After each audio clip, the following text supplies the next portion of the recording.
El verdadero rostro de Jesús, según J. J. Benítez. Jesús de Nazaret, el Cristo, el Mesías, el Salvador, el elegido, el hombre que dividió el tiempo en un antes y un después. Él no tiene rostro. Ningún pasaje en la Biblia da cuenta de su faz ni de las dimensiones de su cuerpo. La imagen que se tiene de él son concepciones artísticas, plásticas y cinematográficas, recreaciones, interpretaciones. Por medio de la ciencia se han practicado reconstrucciones faciales con base en el santo sudario, que se cree es la mortaja con la cual fue cubierto el cuerpo del Nazareno. La interpretación más reciente fue la del fotógrafo Bas Uterbicht, quien reconstruyó la cara del excelso carpintero basándose en su contexto histórico, social y geográfico. Es decir, la vida allá por los años 30 a 33 de nuestra era.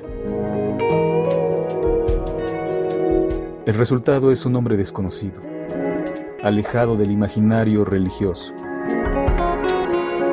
Y aún hay más. Para los seguidores de J. J. Benítez, no les es extraña la pasión que el periodista navarro profesa a Jesús de Nazaret. Todos sus libros, de alguna manera, están ligados a este histórico y controversial personaje. Su fervor por él lo colocó en la senda que recorre. Cabe recordar que 1984 es un año de dos sucesos importantes, definitivos para el también escritor español. A saber, es publicado el que vendría a ser el primer volumen de Caballo de Troya, Jerusalén, y, de acuerdo con sus palabras, le es remitido hasta su domicilio un retrato al carbón de Jesús de Nazaret. Este último dato se puede consultar en al menos 3 documentos: Pactos y Señales, el Diario del Liceo y un documental en el que, junto con el doctor Jiménez del Oso, fallecido investigador del misterio y director de la revista Enigmas, viajan a Brasil para ingerir la ayahuasca. Se trata de una compleja preparación de hierbas que al consumirlas estimula los sentidos y el espíritu. Antes de beberla, se debe expresar un deseo relacionado con el conocimiento.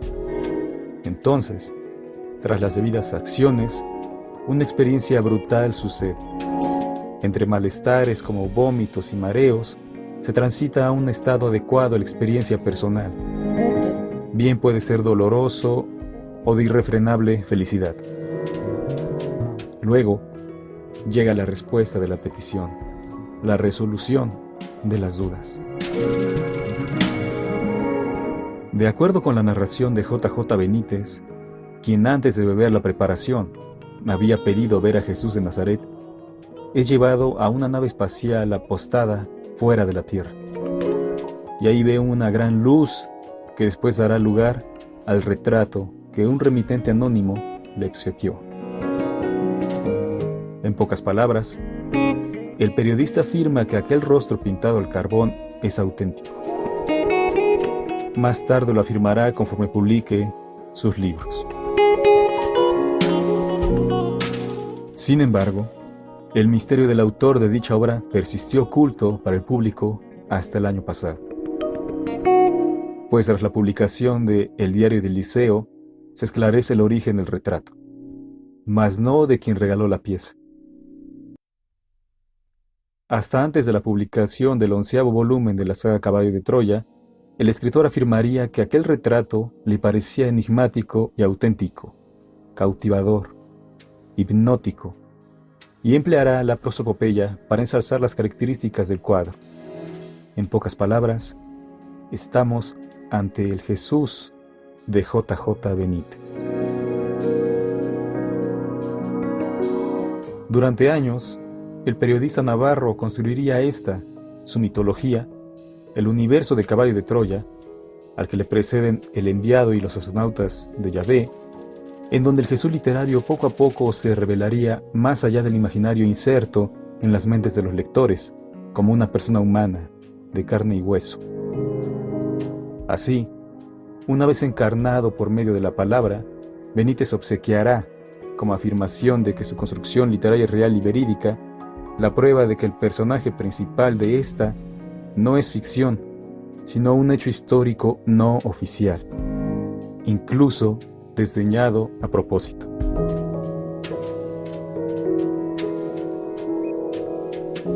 En este sentido, la propuesta del Jesús de Nazaret de J.J. Benítez sucedería de esta manera, en tanto la relación de documentos publicados al respecto. La saga Caballo de Troya inicia en 1984 con la publicación del primer volumen. Ese mismo año llega hasta Benítez un retrato del Nazareno al que por la composición del mismo siente un gran aprecio y admiración. El obsequio de la obra hasta ahora es anónimo. ¿Acaso revelará la identidad en los próximos volúmenes, Rayo Negro y Belén? El retrato, dirá una y otra vez, es idéntico a la construcción literaria del personaje, la cual afirma que es auténtica, a pesar de que en la primera edición advertía, en una nota, que se trataba de un ejercicio novelístico. La recepción del retrato y las características de su Jesús literario, insertas en un marco de misterio, de casualidades, que Benítez niega, pues es optimista del destino, basta con leer lo que él llama contrato con Dios, presente en toda su obra, lo cual no es fortuito, pues acentúa todas las cualidades que lo rodean, funge como captación y retención de lectores y, por supuesto, es parte fundamental de la novela. No es casualidad que ambas sucedan el mismo año. Además de la intertextualidad empleada para la construcción de la novela, el retrato es uno de los fundamentos de Caballo de Troya. 36 años después de publicado el primer volumen, los lectores asistirían al develamiento del autor de aquel enigmático retrato bien logrado. En el diario del Liceo, en el capítulo titulado Asarbanipal, Benítez, a través del narrador, Eliseo, nos refiere que mientras Jesús y su séquito recorrían el poblado pesquero de Hipos, se encuentran, entre artesanos y pescadores, a uno de muchos pintores ambulantes que yacen ahí, que parece el más talentoso. Su nombre, Asur, o Asurbanipal, que al ver a Jesús queda impactado y le pregunta al Galileo si desea que lo retrate. Este último niega con la cabeza y se aparta de allí, seguido por sus discípulos. 3 días después, tras otra casualidad, Eliseo acude hasta el artista y le pide que retrate, de memoria, al maestro. Sin embargo, Asur había realizado el trabajo el día anterior. Al preguntarle por qué lo retrató, dice, y cito, «Nunca vi unos ojos tan luminosos y un corazón tan noble». Fin de la cita. Es así como el lector tiene la historia y autor de aquel cuadro. Líneas después, Eliseo dice, y cito, «Que yo sepa, es el único retrato extraordinariamente fiel del maestro vivo». Fin de la cita. He ahí resuelto uno de los misterios, no solo de los muchos de Caballo de Troya, sino de J.J. Benítez y su obra. Sin embargo, aún falta revelar el anónimo que remitió hacia el domicilio de Juanjo aquel retrato. Cabe destacar que, según el escritor, en 2012, Eliseo le daría una memoria USB, la cual contenía su diario y aquel retrato digitalizado.